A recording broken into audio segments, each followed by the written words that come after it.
and I'm really grateful and can't wait to play.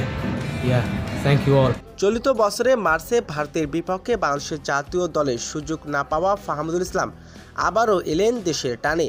Bhutan ও সিঙ্গাপুরের বিপক্ষে match দুটি সামনে রেখে 28শে মে সকালে ঢাকায় পা রেখেছেন তিনি। ওই দিন বিকালে তাকে নিয়ে 26 সদস্য প্রাথমিক দল ঘোষণা করেছে বাংলাদেশ ফুটবল ফেডারেশন বাফুসে। ফাহমুদুলকে নিয়ে কাণ্ডকীর্তির কম হয়নি।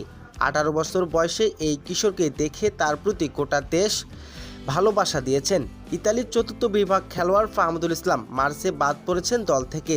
তাকে ফেরাতে মানববন্ধন করেছে ভক্তরা। তিনিও দিয়েছেন সেই ভালোবাসার প্রতিদান। বাফুসে প্রকাশিত এক ভিডিও বার্তায় ফাহমুদুল ইসলাম বলেন, এখানে আসতে পেরেছি আমি অনেক খুশি। এখন সময় জার্সিটা গায়ে চাপিয়ে দেশের জন্য কিছু করব। ভক্তরা আমাকে ভালোবাসা দিয়েছে, তাদের অনেক ধন্যবাদ এবং মিডিয়াদেরকেও জানাচ্ছি ধন্যবাদ। তারা সবসময় আমাকে নিয়ে কথা বলেছে। খেলার জন্য অপেক্ষা করছি আমি এবং দেশের প্রতি জানাই ভালোবাসা। এএফসি এশিয়া কাপের বাছাই পর্বে আগামী 10 জুন সিঙ্গাপুরে মুখোমুখি হবে বাংলাদেশ। এর আগে 4 জুন ভুটানের সঙ্গে প্রস্তুতি ম্যাচ খেলবে হামজা চৌধুরীর দল। দুটি ম্যাচ অনুষ্ঠিত হবে বাংলাদেশের জাতীয় স্টেডিয়ামে। ঢাকায় 30শে মে শুরু হবে বাংলাদেশের ক্যাম্পাস।